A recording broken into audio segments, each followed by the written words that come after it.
Hey guys, tonight we're slipping into the dusty, sun-baked world of ancient Sumerian courts, where justice smells like clay dust and sweat, and the air hums with the murmurs of a crowd waiting for a verdict. Picture yourself standing on a packed earth floor, surrounded by mud brick walls that have seen more drama than a reality TV show. Robed figures clutch clay tablets, muttering about your fate, and you're pretty sure you wouldn't survive a day in this legal circus. Too many rules, too little Wi-Fi. So before you get comfortable, take a moment to like the video and subscribe, but only if you genuinely enjoy what I do here. Drop a comment with your location and local time. I love knowing where you're drifting off from. Now, dim the lights, maybe turn on a fan for that soft background hum, and let's ease into tonight's journey together. You're in a Sumerian city, maybe Ur or Lagash, around 2100 BCE, where the courtroom isn't some grand marble hall, but a cramped, open courtyard, buzzing with life. The sun beats down, and you squint against the glare bouncing off whitewashed walls. Merchants haggle nearby, goats bleat, and a scribe's stylus scratches endlessly on a damp clay tablet. You're here because you've been accused of something. Maybe you borrowed a neighbor's ox or forgot to pay for a jug of barley beer. The crowd parts and you spot the judges, stern, bearded men in fringed robes, their eyes scanning you like you're a barcode. You feel the weight of their gaze, and it's not exactly soothing. This is no modern courtroom with air conditioning and coffee breaks. This is raw, chaotic, and oddly human. Mainstream fact: Sumerians, one of the earliest known civilizations, developed a legal system codified in texts like the Code of Ur-Nammu, predating Hammurabi's more famous laws by centuries. These codes, etched into clay, laid out punishments for everything from theft to adultery, and they were enforced in bustling city courts like the one you're standing in now. The judges you're facing aren't just random officials, they're often priests or local elites, blending divine authority with civic duty. Their word is law, and you're hoping they're in a good mood today. But here's a quirky tidbit. Sumerian courts sometimes relied on oath takers, people who'd swear by the gods to back up your story. If you couldn't find enough buddies to vouch for you, tough luck. You might be guilty by default. Imagine trying to round up your friends to swear you didn't steal that ox, only to realize they're all busy at the tavern. It's like needing Yelp reviews for your innocence. Historians still argue whether these oaths were more about social clout than actual truth, with some saying they were a way to flex community ties rather than prove facts. You shuffle forward, your sandals kicking up dust, and notice the crowd's mix of curiosity and boredom. A kid tugs at his mom's robe, pointing at you like you're the day's entertainment. The judges sit on a raised platform shaded by a reed canopy, while you bake in the open. One of them, with a beard like a bird's nest, adjusts his wool cap, probably itching like crazy in this heat. You wonder if he's cranky enough to slap you with a weird punishment. Spoiler: Sumerian justice loves its quirks. You're not just here to face a fine or a lecture. You might end up dunked in a river or shamed in front of the whole market. Let's talk about the vibe. The air smells of baked earth and sour beer, and you hear the clink of bronze tools from a nearby workshop. It's loud, but there's a rhythm to it, like a city that never sleeps but definitely naps. You're nervous, sure, but there's something oddly calming about being part of this ancient chaos. Maybe it's the way everyone's so invested in your case, like it's the Sumerian equivalent of a viral TikTok drama. You catch a whiff of incense from a nearby temple, and it's almost enough to make you forget you're in deep trouble. Almost. Joke time. Why did the Sumerian judge always look so grumpy? Because he had to read clay tablets all day? No wonder he needed a stylus and a nap. You're hoping this guy's had his barley porridge, or you might be in for a wild sentence. The crowd's getting restless, and you're starting to feel like the main act in a very low-budget play. You glance at the scribe who's still scribbling. What's he writing? Your name, your crime, or just his grocery list? You'll find out soon enough, but for now, you're stuck in this dusty spotlight, waiting for the show to start. You're still standing in that sun-scorched Sumerian courtyard, the crowd's murmurs buzzing like a distant swarm of bees, and you can't shake the feeling that everyone's judging your dusty sandals. Remember that bearded judge from before, the one with the bird's nest beard? He's now motioning for a scribe to hand him a clay tablet, and you're about to find out what rules you've supposedly broken. You squint as the scribe holds up the tablet, its surface etched with wedge-shaped, cuneiform that looks like a flock of tiny birds took a stylus for a joyride. This is no ordinary document, it's the law, and you're hoping it's not as unforgiving as the heat beating down on your neck. Mainstream fact, Sumerian laws like those in the Code of Ur-Nammu from around 2100 BCE were among the earliest written legal codes carved into clay tablets to ensure consistency across cities like Ur and Nippur. These tablets covered everything from theft to family disputes, listing specific penalties like paying silver shekels for stealing a goat or compensating a victim for a broken bone. The tablet in front of you might be one of these, or maybe it's a local judge's notes, but either way, it's the key to your fate. You're not just facing a grumpy official, you're up against a system that's been running for centuries. You lean forward, trying to catch a glimpse of the tablet's contents, but it's like trying to read a text message from across the room.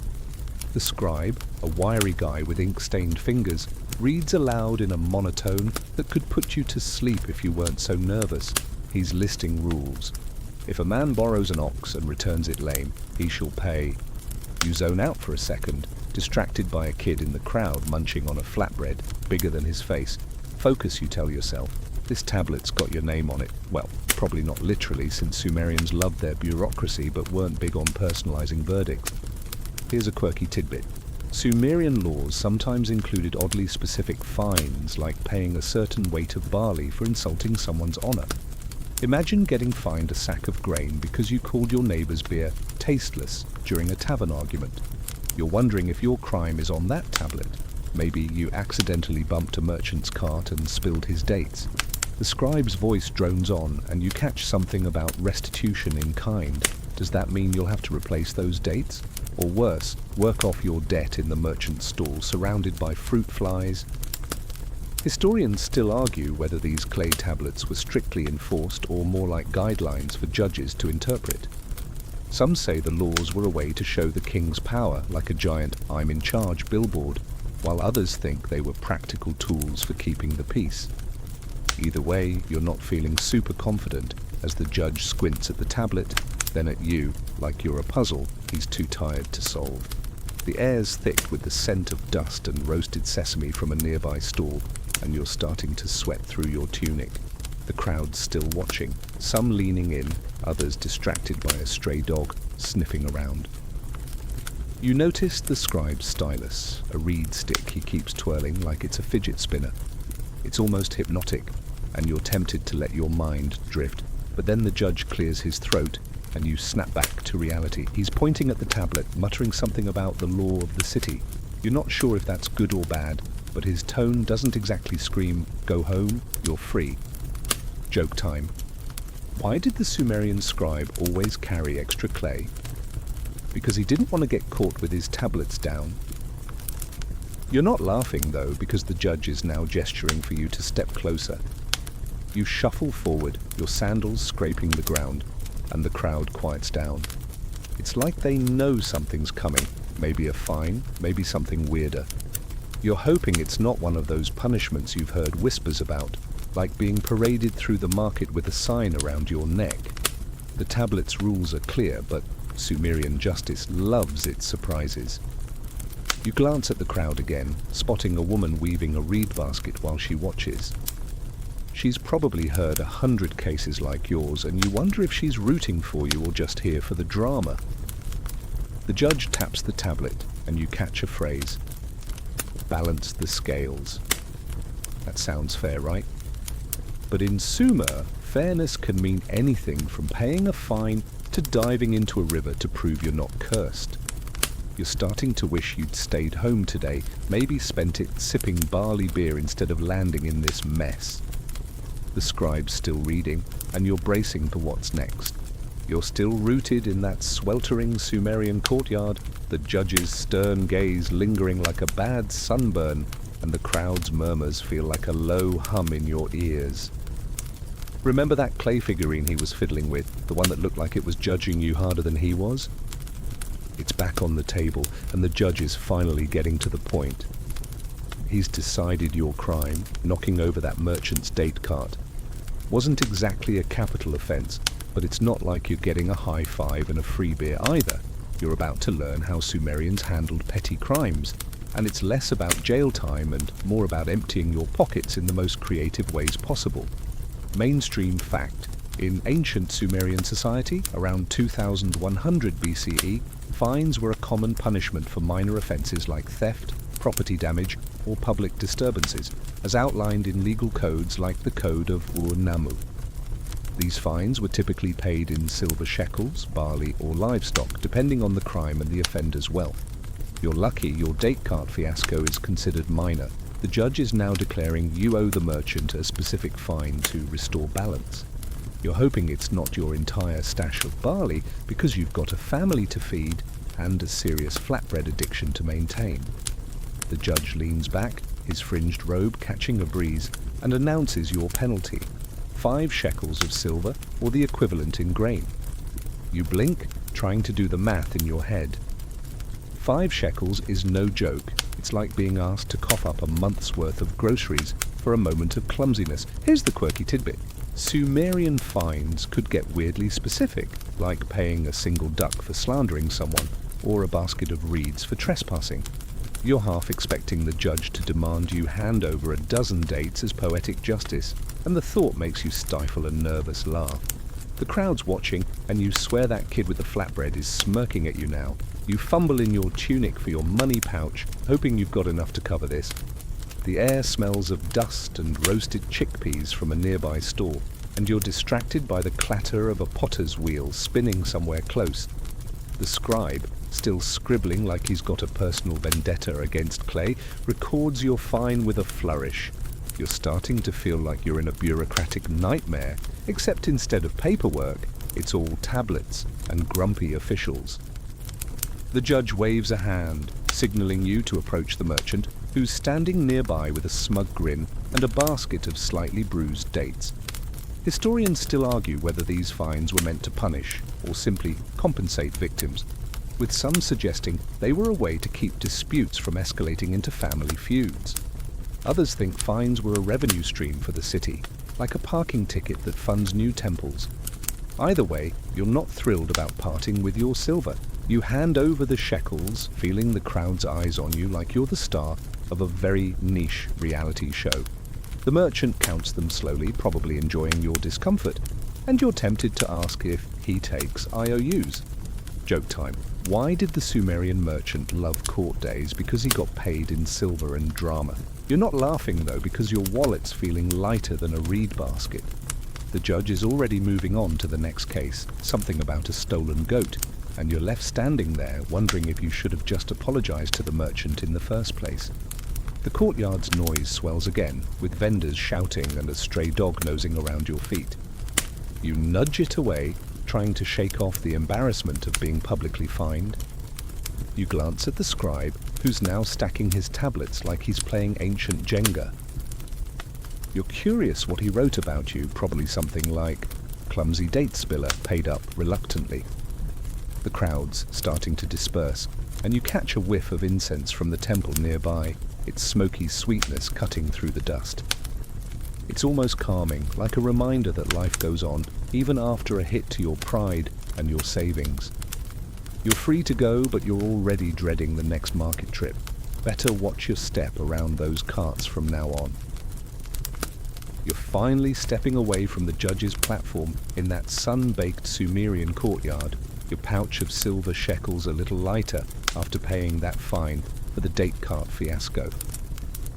The crowd's buzz is fading as people drift back to their market stalls, and you're trying to blend in, hoping no one remembers you as the guy who got publicly dinged. But just as you think you're in the clear, you overhear a commotion near the courtyard's edge. Another poor soul's being hauled before the judge, and this time it's not about a fine. You pause, curious, as the crowd jeers and points. This guy's about to face a classic Sumerian punishment, public shaming, designed to make you wish you'd never left your mud brick house. Mainstream fact: public shaming was a common punishment in ancient Sumerian society around 2100 BCE, used for social infractions like slander, cheating in trade, or disrespecting elders, according to texts like the Code of Ur-Nammu and other cuneiform records. Instead of locking someone up, prisons weren't really a thing. You'd be paraded through the market or forced to wear a humiliating marker, like a wooden sign or a shaved head.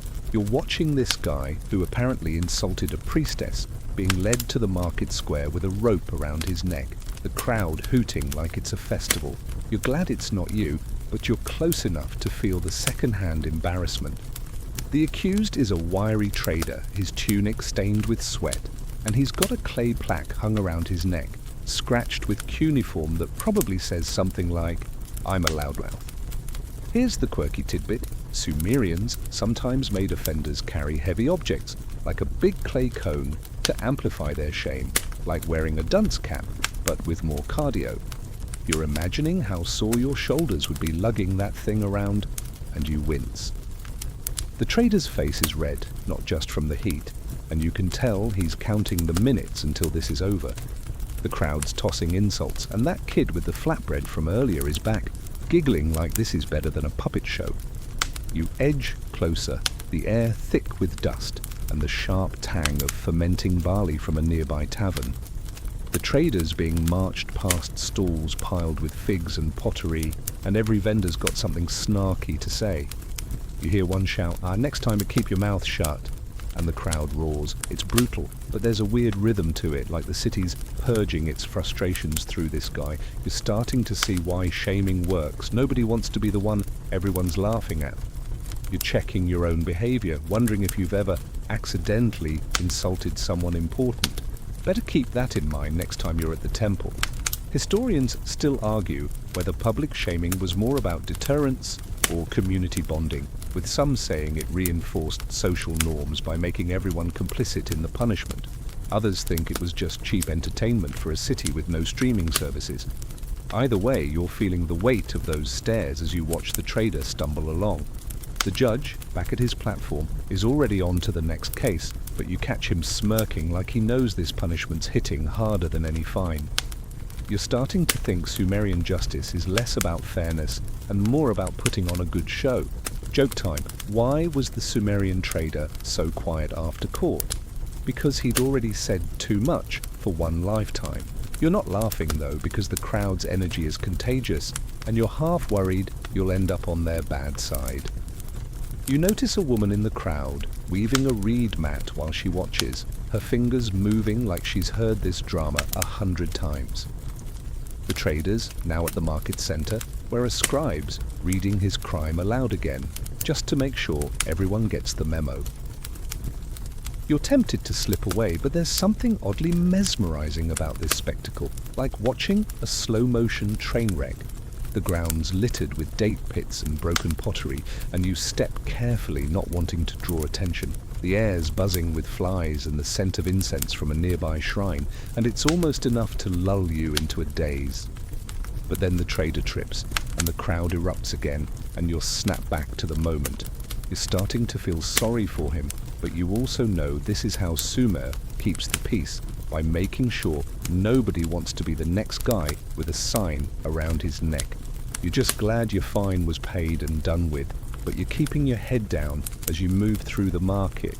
You're weaving through the bustling Sumerian market now, the sting of your own fine still fresh, and the echoes of that trader's public shaming linger in your ears like a catchy but embarrassing tune. You're trying to keep a low profile, dodging piles of figs and the occasional stray goat, when you hear a new commotion near the riverbank. The crowd's shifting that way, and you can't help but follow, curious about what's next in this city's parade of peculiar punishments. You reach the edge of the Euphrates, its muddy waters glinting under the relentless sun, and see a nervous-looking man standing by the shore, surrounded by priests and a chanting crowd. This, you realize, is no ordinary trial, it's the river ordeal. and you're about to watch someone dive in to prove their innocence. Mainstream fact? The river ordeal, documented in Sumerian legal texts from around 2100 BCE, was a form of trial by water used for serious accusations like witchcraft or disputed debts where the accused had to swim or submerge in a river to let the gods decide their fate. You're watching this man, accused of cheating a temple out of grain, as the priests mutter prayers to the river god Enki. If he swims safely or survives the plunge, he's innocent. If he drowns or struggles, well, the gods have spoken. You're shivering just thinking about it, and not because the water looks cold.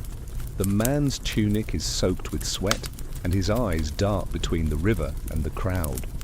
Here's the quirky tidbit. Sumerians believed the river itself was a divine judge, sometimes tossing in offerings like barley or clay figurines to sweeten the verdict. You spot a priest chucking a handful of grain into the water, maybe hoping Enki's in a good mood today. It's like bribing a cosmic lifeguard, and you're wondering if this guy's got any offerings of his own stashed away. The crowd's chanting grows louder, a rhythmic hum that's oddly soothing despite the high stakes, and you feel the tension knotting your stomach. You're close enough to smell the river's earthy tang, mixed with the incense wafting from a nearby altar. The water's murky, swirling with silt, and you're not sure you'd trust it to judge your morning barley porridge, let alone your soul. The priests tie a rope around the man's waist, not to save him, but to pull him out if the gods give a thumbs down. You're starting to see why nobody volunteers for this punishment. The crowd's packed tight, and you nudge past a woman balancing a basket of reeds, her eyes glued to the scene like it's the season finale of a Sumerian soap opera. Historians still argue whether the river ordeal was a genuine test of divine will, or a rigged way to scare people into confessing.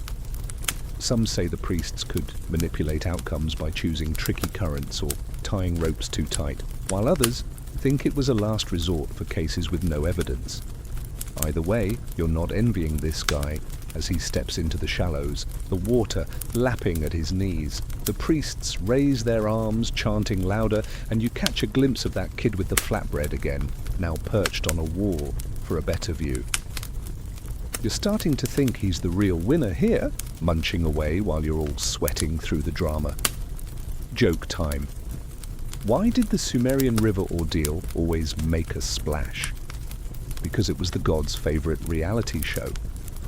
You're not laughing, though, because the man's now waist deep and the crowd's gone quiet, waiting for the river's verdict. You feel a breeze off the water, cooling the sweat on your neck, and it's almost enough to calm you, almost. The man takes a deep breath and dives, disappearing into the murky flow. You hold your breath too, half expecting him to pop up like a cork, half worried he won't. The priests keep chanting, and you notice the scribe from the courtyard, still scribbling, probably noting whether this guy's about to become fish food. The riverbank's littered with reeds and broken pottery, and you shift your sandals to avoid a sharp shard. The air's heavy with the scent of wet clay and incense, and you're lulled by the water's gentle slap against the shore. But then the rope twitches, and the crowd gasps, and you're snapped back to the moment. The priests are pulling, and you're craning your neck to see if the man's coming up innocent or not. You're starting to realize Sumerian justice isn't just about fines or shaming. It's about putting your fate in the hands of something bigger, whether it's a judge, a god, or a muddy old river. You're back in the heart of the Sumerian city. The exile's lonely departure still nagging at you as you weave through the crowded market, past stalls heaped with barley and pottery. The sun's dipping lower, casting long shadows, and you're trying to shake off the heavy vibe of that scene at the gate. But the city's pulse, vendors haggling, kids darting underfoot, pulls you back to the present. You overhear a conversation about another punishment, one that's less about leaving and more about staying to face the grind. You're heading toward the fields outside the city walls, where you spot a group of people toiling under the watchful eye of a foreman. This is labor as penance, and you're about to see how Sumerians turned sweat into justice. Mainstream fact: in ancient Sumer, around 2100 BCE, Forced labor was a common punishment for crimes like minor theft, unpaid debts, or damaging property, as recorded in cuneiform texts from cities like and Nippur. Instead of jail, offenders were sent to work in fields, temples, or irrigation canals, repaying their debt to society through physical effort. You're watching a dozen or so workers, men and women, digging a canal under the scorching sun, their tunics caked with mud. You're guessing one of them might have been caught sneaking extra barley from a storehouse, and now they're paying it back, one shovelful at a time. You're standing at the field's edge, the air heavy with the scent of wet earth and crushed reeds. Here's the quirky tidbit. Sumerian laborers sometimes had to chant work songs to keep rhythm, and for punished workers, these songs could include lines mocking their crimes, like a musical version of a "kick me" sign. You're imagining these folks singing about their bad decisions, and it's almost funny until you see their sunburned faces and blistered hands. One worker, a young guy with a lopsided haircut, keeps glancing at the foreman, probably hoping for a break. You're not sure if he's here for stealing or just bad luck, but he's definitely not having a great day. The canal they're digging sparkles in the sunlight, its water destined to feed the city's crops. You hear the slap of mud against shovels and the low hum of those work songs, a steady beat that's oddly calming, like a lullaby for exhausted souls. The foreman, a burly man with a clay tablet tucked under his arm, barks orders, but you notice he's not cruel, just tired. You're starting to see how this punishment works. It's not just about suffering, but about fixing what you broke, whether it's a debt or a community's trust. Still, you're glad you only had to pay a fine for that date cart mess. Digging in this heat looks like a nightmare. Historians still argue whether forced labor was more about rehabilitation or exploitation, with some saying it helped offenders reintegrate, while others think it was a way to squeeze free work out of troublemakers. Either way, you're not volunteering for a shovel. You spot that kid with the flatbread again. Seriously, where does he keep popping up? Watching the workers like it's a field trip. You're tempted to ask his mum how he's got so much free time, but you're too focused on the scene. The workers move in sync, their shovels glinting, and you're struck by how the city keeps humming along, even for those on the wrong side of the law. Joke time. Why did the Sumerian worker sing so loud? Because he wanted the gods to hear his apology. You're not laughing, though, because the young guy's just dropped his shovel, earning a glare from the foreman. You wince, feeling his exhaustion from here. The field's edged with wild grasses, and a breeze carries the faint scent of sesame from nearby crops. It's almost peaceful if you ignore the whole punishment part. You're starting to wonder how long these folks have to work. Days? Weeks? The foreman's tablet probably has the answer, but you're not brave enough to ask. You shift your sandals, avoiding a muddy patch, and notice a woman in the group, her hair tied back with a scrap of cloth, tossing dirt with a practiced rhythm. She's chatting with another worker, maybe swapping stories to pass the time. You're curious what she did to end up here, but you're not about to interrupt. The sun's lower now, painting the canal gold, and you're feeling the day's weight settle in. You're ready to head back to the city, but this glimpse of labor as justice sticks with you, proof that in Sumer, even your mistakes keep the fields green. You're back in the heart of the Sumerian city. The exile's lonely departure still nagging at you as you weave through the crowded market, past stalls heaped with barley and pottery. The sun's dipping lower, casting long shadows, and you're trying to shake off the heavy vibe of that scene at the gate. But the city's pulse, vendors haggling, kids darting underfoot, pulls you back to the present. You overhear a conversation about another punishment, one that's less about leaving and more about staying to face the grind. You're heading toward the fields outside the city walls, where you spot a group of people toiling under the watchful eye of a foreman. This is labor as penance, and you're about to see how Sumerians turned sweat into justice. Mainstream fact: in ancient Sumer, around 2100 BCE, forced labor was a common punishment for crimes like minor theft, unpaid debts, or damaging property, as recorded in cuneiform texts from cities like and Nippur. Instead of jail, offenders were sent to work in fields, temples, or irrigation canals, repaying their debt to society through physical effort. You're watching a dozen or so workers, men and women, digging a canal under the scorching sun, their tunics caked with mud. You're guessing one of them might have been caught sneaking extra barley from a storehouse, and now they're paying it back, one shovelful at a time. You're standing at the field's edge, the air heavy with the scent of wet earth and crushed reeds. Here's the quirky tidbit. Sumerian laborers sometimes had to chant work songs to keep rhythm, and for punished workers, these songs could include lines mocking their crimes, like a musical version of a "kick me" sign. You're imagining these folks singing about their bad decisions, and it's almost funny until you see their sunburned faces and blistered hands. One worker, a young guy with a lopsided haircut, keeps glancing at the foreman, probably hoping for a break. You're not sure if he's here for stealing or just bad luck, but he's definitely not having a great day. The canal they're digging sparkles in the sunlight, its water destined to feed the city's crops. You hear the slap of mud against shovels and the low hum of those work songs, a steady beat that's oddly calming, like a lullaby for exhausted souls. The foreman, a burly man with a clay tablet tucked under his arm, barks orders, but you notice he's not cruel, just tired. You're starting to see how this punishment works. It's not just about suffering, but about fixing what you broke, whether it's a debt or a community's trust. Still, you're glad you only had to pay a fine for that date cart mess. Digging in this heat looks like a nightmare. Historians still argue whether forced labor was more about rehabilitation or exploitation, with some saying it helped offenders reintegrate, while others think it was a way to squeeze free work out of troublemakers. Either way, you're not volunteering for a shovel. You spot that kid with the flatbread again. Seriously, where does he keep popping up? Watching the workers like it's a field trip. You're tempted to ask his mum how he's got so much free time, but you're too focused on the scene. The workers move in sync, their shovels glinting, and you're struck by how the city keeps humming along, even for those on the wrong side of the law. Joke time. Why did the Sumerian worker sing so loud? Because he wanted the gods to hear his apology.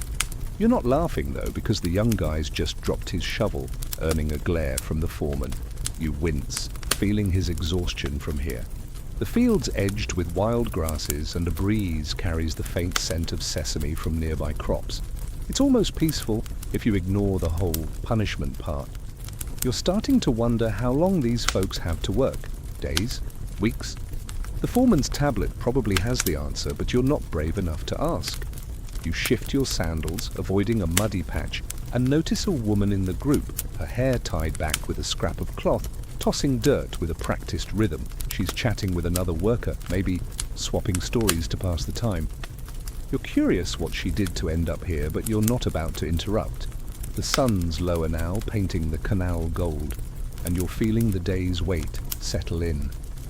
You're ready to head back to the city, but this glimpse of labor as justice sticks with you, proof that in Sumer, even your mistakes keep the fields green. You're trudging back from the fields, the rhythmic clink of shovels fading behind you as you re-enter the Sumerian city, its mud brick walls glowing orange in the late afternoon light. The memory of those workers toiling in the canal lingers, their work songs still humming in your head like a stubborn earworm. You're weaving through the market again, dodging a cart piled with onions, when you hear a sharp cry from the courtyard where you faced your own fine. You peek through the crowd and see a new case unfolding, one that's less about sweat and more about sting. A man's being sentenced to corporal punishment, and you're about to witness the whip's roll in Sumerian justice, a reminder that not every penalty lets you walk away unscathed. Mainstream fact, corporal punishment, including flogging, was used in ancient Sumer around 2100 BCE for offenses like theft, assault, or disrespecting authorities, as documented in cuneiform legal texts from cities like Uruk and Larsa. The number of lashes was often specified in laws, say 10 for stealing a sheep, and carried out publicly to deter others. You're watching this man, accused of brawling in a tavern, standing in the courtyard with his tunic pulled down to his waist. A guard holds a leather whip, its strips knotted with small stones, and you're wincing already, hoping this guy's tougher than he looks. The crowd's quieter than usual, a tense hush broken only by the rustle of robes and the distant bleat of a goat. Here's the quirky tidbit. Sumerian whips were sometimes dipped in water before use, supposedly to cleanse the offender's sins, but really just to make the lashes sting more. You're imagining the guard splashing that whip in a bucket, and it's like adding insult to injury, literally. The man's bracing himself, his jaw clenched, and you're close enough to see the sweat trickling down his back. You're not sure if you should look away or keep watching, but the crowd's eyes are glued, and you're caught in the moment. You're standing near a stall selling clay cups, the air thick with the scent of dust and sour beer. The guard raises the whip, and you hear the first crack, sharp enough to make you flinch. The man grunts but doesn't cry out, and you're impressed by his grit, even if you're questioning his life choices. The judge, that same bearded guy from your date cart fiasco, watches from his platform, his face unreadable. You're starting to see how corporal punishment fits into Sumer's justice system. Not just pain, but a public lesson. You're glad your own punishment was just a fine. You're not built for this kind of spotlight. Historians still argue whether flogging was meant to reform or simply intimidate, with some saying it was a way to mark offenders physically without killing them, while others think it was pure spectacle for crowd control. Either way, you're not signing up for a demonstration. The guard delivers another lash and you count, 3 so far, with 7 to go. You spot that kid with the flatbread again, now hiding behind his mom, his eyes wide. You're thinking he's finally seen something scarier than his bedtime stories, and you can't blame him. Joke time. Why did the Sumerian guard practice his whip swings? Because he wanted to be a real hit at court. You're not laughing, though, because the man's shoulders are red now, and the crowd's murmurs are starting to sound uneasy. You notice a woman nearby, her hands twisting a scrap of cloth, maybe worried for the guy or just hating the violence. The guard pauses to wipe his brow, and you're grateful for the breather, even if it's just a moment. The courtyard's packed earth is scuffed from all the feet, and you shift your sandals trying to stay grounded. The air carries a faint whiff of incense from a temple across the square, and it's almost enough to soften the scene. Almost. You're thinking about how Sumerian justice loves its variety, fines, shaming, labor, and now this. The guard resumes, the whip cracking again, and you're counting down with the man, willing him to get through it.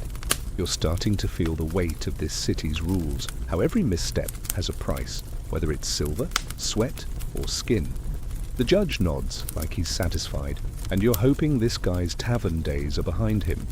You're ready to slip away back to the market's safer chaos, but this moment's etched in your mind like cuneiform on clay. You're slipping away from the courtyard, the sharp cracks of the whip still echoing in your ears as you weave through the Sumerian market, its stalls now quieter in the late afternoon haze. The sting of that flogging scene, unlike your own date cart fine, has you eager to avoid more trouble, but curiosity pulls you toward a different kind of trial. You hear chanting from the temple district, where a crowd's gathered outside a mud brick shrine to Enlil, the god of wind and storms. This isn't the usual courtroom chaos, it's a divine trial, where the gods themselves are called to judge. You're about to see how Sumerians handed over tough cases to their deities, and it's as solemn as it sounds with a side of quirky ritual. Mainstream fact, divine trials in ancient Sumer, around 2100 BCE, were used for ambiguous or high-stakes cases like suspected witchcraft or disputes with no witnesses, as noted in cuneiform records from cities like Nippur. Priests acted as intermediaries, interpreting signs, dreams, omens, or rituals to reveal the god's verdict. You're standing at the temple's entrance, watching a woman accused of cursing a neighbor's crops. She's kneeling before a stone altar, her hands trembling as a priest burns incense and recites prayers. You're hoping Enlil's in a forgiving mood, because this feels like a courtroom where the judge is literally divine. The air's thick with the sweet, heavy scent of myrrh, and the crowd's hushed, their eyes fixed on the priest. Here's the quirky tidbit. Sumerian priests sometimes used a divining bowl filled with oil and water, watching bubbles or ripples to read the god's will, like a holy magic 8-ball. You're picturing the priest staring into a clay basin trying to decide if those bubbles mean guilty or try again later. And it's almost comical. The woman's clutching a small amulet, maybe a plea for protection, and you're close enough to see the worry etched on her face. You're not sure you'd trust a bowl to decide your fate, but in Sumer, the god's word is final. You're pressed against a sun-warmed wall, the temple's mud brick surface rough under your fingers. The priest raises a bronze knife, not to harm, but to cut a lock of the woman's hair, an offering to Enlil. You hear the soft clink of the blade against a clay dish, and the crowd murmurs like they're waiting for a thunderclap to seal the deal. You're starting to feel the weight of this ritual, how it's less about evidence and more about faith. The market's noise, vendors' goats, that kid with the flatbread, who's somehow here too, fades into the background, and you're caught in the temple's strange calm, where incense and prayers drown out the world. Historians still argue whether divine trials were genuine attempts to seek truth or a way for priests to flex power over uncertain cases. Some say the rituals gave closure to messy disputes, while others think they were rigged to favor the temple's interests. Either way, you're not volunteering to kneel at that altar. The priest scatters barley grains on the altar, another sign to interpret, and you're wondering if he's making it up as he goes. The woman's staring at the ground, and you're rooting for her, even if you're not sure what a curse even looks like. You're just glad your own punishment was a straightforward fine, not this cosmic gamble. Joke time. Why did the Sumerian priest love divine trials? Because he got to play God without the paperwork. You're not laughing, though, because the priest's now chanting louder, his voice rising over the crackle of burning herbs. You notice a scribe nearby scratching notes on a tablet, probably recording the god's verdict for the temple archives. The crowd's starting to whisper, some pointing at the altar like they see something you don't. You're straining to catch a glimpse, but all you see is smoke curling upward, blending with the golden light. It's almost hypnotic, and you're tempted to let your mind drift, but the woman's fate is still hanging in the balance. The temple's shadow stretches across the crowd, and you shift your sandals, avoiding a stray pebble. The air's warm, carrying the faint tang of river mud from the Euphrates nearby. You're thinking about how Sumerian justice keeps surprising you. Fines, whips, and now gods tossing in their 2 shekels. The priest lowers his hands, signaling the ritual's end, and you're bracing for the verdict, hoping it's kinder than the river ordeal you saw earlier. You're starting to see how faith and fear weave through this city's laws, and you're just glad to be a bystander, watching from the edges as the gods take the stage. You're stepping away from the temple's smoky haze, the divine trial's chant still lingering like a half-forgotten dream as you make your way back through the Sumerian city's bustling alleys. The weight of that woman's fate, left to Enlil's cryptic verdict, has you reflecting on your own brush with justice, that date cart fine feeling like a distant memory. The market's alive with the clatter of carts and the shouts of vendors, but you overhear a heated exchange near a grain store.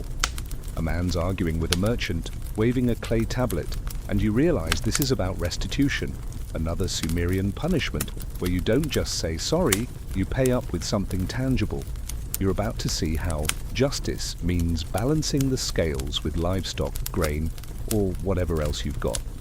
Mainstream fact: restitution was a cornerstone of Sumerian justice around 2100 BCE, especially for crimes like theft, property damage, or breach of contract, as outlined in legal codes like the Code of Ur-Nammu from Ur. Offenders had to compensate victims directly, often with goods like barley, silver, or animals, to restore harmony. You're watching this man, who apparently damaged a merchant's irrigation ditch, being ordered to deliver 10 gur of barley, enough to feed a family for months. He's not happy, gesturing wildly, but the merchant's smirking, knowing he's about to stock his granary. You're glad your own fine was just silver. Hauling grain sounds like a workout you didn't sign up for.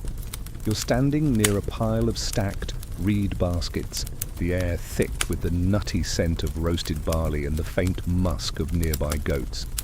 Here's the quirky tidbit. Sumerian restitution sometimes included oddly specific items like a single ewe for minor theft, or a basket of dates for a broken fence. You're imagining this guy having to deliver a perfectly counted sack of grain, like some ancient grocery delivery gone wrong, and it's almost funny until you see his scowl. He's clutching his tablet, probably a contract detailing his debt, and you're wondering if he's regretting that ditch-digging shortcut. The crowd's watching, some nodding approval, others whispering about his bad luck. The merchant, a wiry man with a braided beard, inspects a sample of the man's barley, sniffing it like he's a food critic. You're close enough to hear him mutter about quality control, and you're starting to see how restitution isn't just about payment, it's about proving you're still part of the community. The man's arguing he doesn't have 10 gur, but the judge's ruling, delivered by a scribe, is final. You're thinking back to that river ordeal and the flogging. This punishment seems milder, but the guy's face says losing his grain hurts just as much as a whip sting. You're hoping he's got a backup plan, maybe a cousin with a surplus. Historians still argue whether restitution was about fairness or social control, with some saying it strengthened community ties by making amends direct, while others think it favored the wealthy who could afford to pay. Either way, you're not keen on emptying your own granary. You spot that kid with the flatbread. Yep, he's back, munching away while watching the drama like it's his personal soap opera. You're tempted to ask where he gets his endless supply, but you're too focused on the scene. The man's now promising to deliver the barley by next market day, and the merchant's nodding, satisfied for now. Joke time. Why did the Sumerian merchant love restitution? Because he got paid in grain and bragging rights. You're not laughing, though, because the man's shoulders are slumped, and you can feel his stress from here. The market's noise picks up, vendors shouting, a donkey braying, and you're lulled by the familiar chaos even as the tension lingers. You notice a woman nearby weaving a reed mat, her fingers moving like she's heard these arguments 100 times. The scribe's scratching the outcome on a tablet, and you're curious if it'll note the man's grumbling or just the barley count. You shift your sandals, dodging a spilled handful of lentils on the ground, and catch a whiff of incense from a nearby shrine. It's almost calming, weaving through the market's dust and sweat, but you're still thinking about how Sumerian justice keeps surprising you.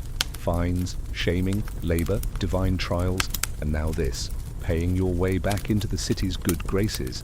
The man's heading off, probably to figure out how to scrape together that barley, and you're feeling lucky your own punishment didn't involve a cartload of crops.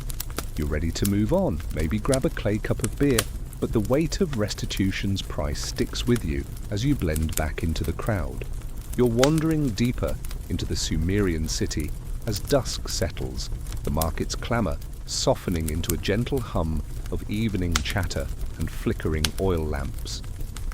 The sting of that gossip you overheard by the tavern still prickles, a reminder of how Suma's community can punish without a judge's gavel. You're passing a quiet courtyard, not the chaotic one where you paid your date cart fine, but a smaller space where a scribe sits cross-legged, surrounded by stacks of clay tablets. His stylus moves with a steady scratch, and you realize he's recording someone's misdeed for posterity. This isn't just paperwork, it's a punishment in itself, etching crimes into clay to outlast the offender's lifetime. You're about to learn how Sumerians made sure your mistakes followed you long after the gossip faded. Mainstream fact: Sumerian scribes, around 2100 BCE, were the backbone of record-keeping in cities like and Nippur, documenting legal verdicts, contracts, and punishments on clay tablets, as preserved in archaeological finds like those from the Ebla archives. These records ensured that crimes, from theft to adultery, were permanently inscribed, sometimes stored in temple archives or buried in administrative buildings. You're watching this scribe, his fingers dusted with clay, as he carves out a verdict, maybe about that grain seller or the tavern brawler you saw earlier. Your own finds probably on a tablet somewhere, and you're not thrilled about your clumsiness being immortalized. You're standing in the courtyard's shadow, the air cooler now, carrying the faint scent of sesame oil from a nearby cookfire. Here's the quirky tidbit. Sumerian scribes sometimes added little doodles or curses in the margins of tablets, like a passive-aggressive note to future readers, wishing bad luck on anyone who tampered with the record. You're imagining this scribe sketching a tiny, angry goat next to someone's name, and it's almost enough to make you smirk. His tablet's small but heavy, and you're wondering whose life he's freezing in time. Maybe yours, maybe that woman accused of cursing crops. The thought makes you shift uneasily, your sandals scuffing the packed earth. The scribe's lamp casts a warm glow, and you hear the soft clink of his stylus against a water bowl, keeping the clay damp. It's hypnotic, the way he works, like he's weaving a spell to trap the past. You're starting to grasp why this counts as punishment. Long after you're gone, some future scribe might dig up your tablet and chuckle at your date cart blunder. The city's quieting, but the scribe's labor feels eternal. A reminder that Sumer's justice doesn't always end with a fine or a whip. You're thinking back to the river ordeal, the flogging, the gossip. None of those left a mark as lasting as this clay. Historians still argue whether these records were meant to enforce accountability or to glorify the city's order, with some saying they were bureaucratic flexing, while others think they preserved truth for the gods. Either way, you're not loving the idea of your name etched in some dusty archive. You spot that kid with the flatbread.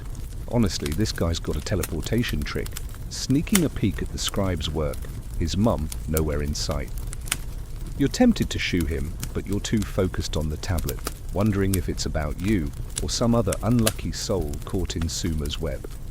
Joke time. Why did the Sumerian scribe love his job? Because he got to make bad days last forever. You're not laughing, though, because the scribe's stylus hasn't stopped, and you're feeling the weight of his work. You notice a woman nearby, sweeping the courtyard's edge, her broom kicking up dust that dances in the lamplight. She's probably seen 1,000 tablets come and go, and you're wondering if she knows the stories behind them. The scribe pauses to stretch his fingers, and you catch a glimpse of the cuneiform, tiny wedges like a secret code, locking someone's fate into history. The courtyard's edged with crumbling bricks, and you lean against one, feeling its rough warmth. The air's soft, laced with the distant murmur of a lute from a nearby house, and it's almost enough to lull you, almost. You're thinking about how Sumer's punishments keep piling up. Silver, shame, labor, gods, gossip, and now this, a record that outlives you. The scribe's stacking his tablets, careful as a librarian, and you're curious how many lives he's catalogued today. You're starting to feel like a ghost in your own story, wondering if your find's already buried in some temple vault, waiting for a future archaeologist to decode your bad day. You're ready to slip away, back to the city's softer corners, maybe find a tavern that's not buzzing with gossip. The scribe's still at it, his lamp burning low, and you're grateful your punishment didn't land you in his spotlight. You're easing out of the scribe's quiet courtyard, the scratch of his stylus fading as you slip back into the Sumerian city's evening hum, where oil lamps flicker like tiny stars against the mud brick walls. The weight of those clay tablets etching your date cart fine into eternity still sits heavy, but the city's lively pulse, laughter, clinking cups, a distant lute pulls you forward.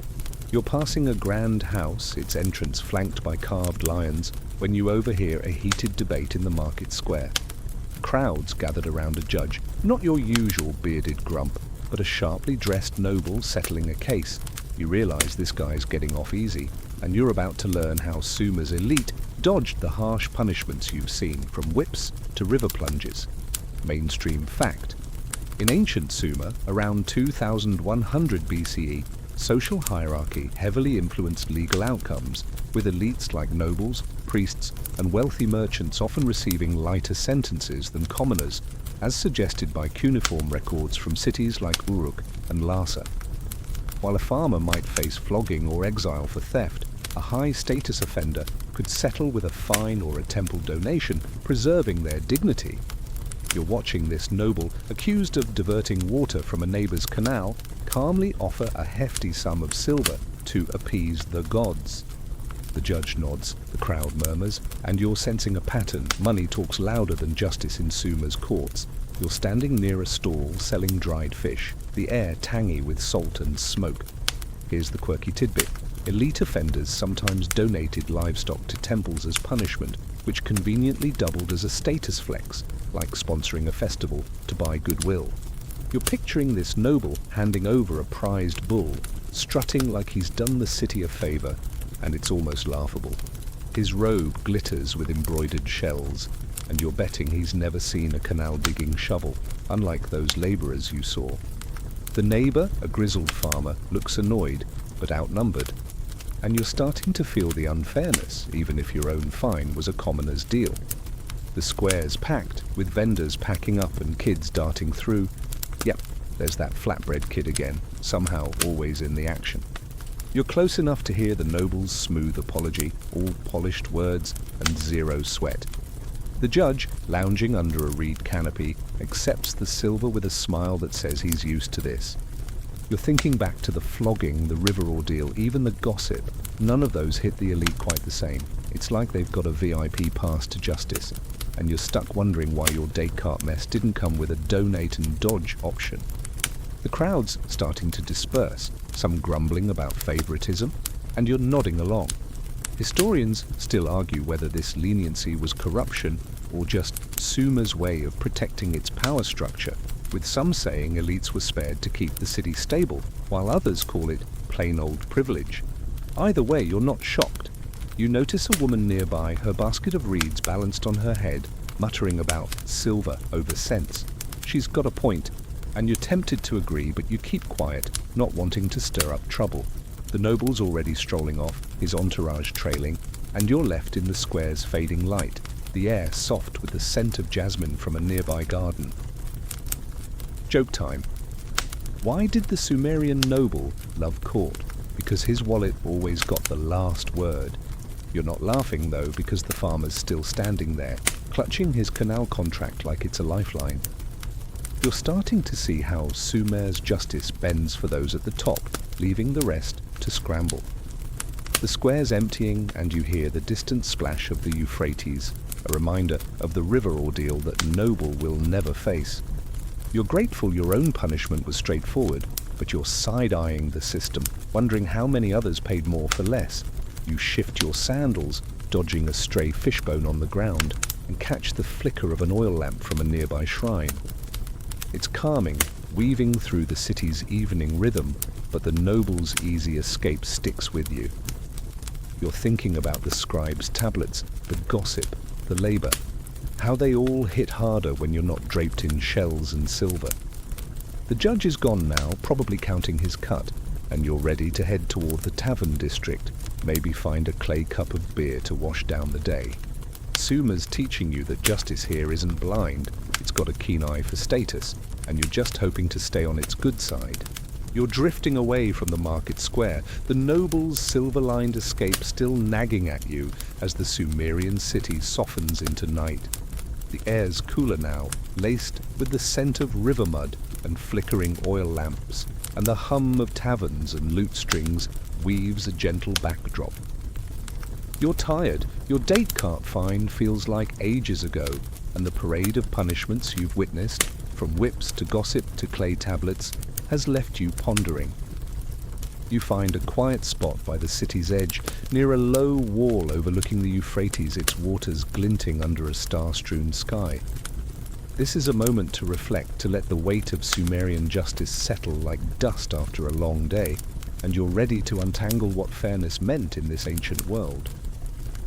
Mainstream fact: Sumerian justice, around 2100 BCE, aimed to maintain social order and divine harmony, as seen in legal codes like the Code of Ur-Nammu, blending practical penalties, fines, labor, restitution, with symbolic acts like river ordeals and divine trials. You're sitting here, the river's soft ripple in your ears, thinking about how every punishment you've seen was meant to balance the city's scales, whether through silver, sweat, or shame. Your own fine was a small piece of that system, a nudge to keep you in line, but you're wondering if fair ever really applied when nobles could buy their way out and commoners faced the whip. You lean against the wall, its mud brick surface still warm from the day. Here's the quirky tidbit. Sumerians sometimes mark the end of a trial with a communal meal, sharing bread and beer to signal harmony restored, like a courtroom potluck.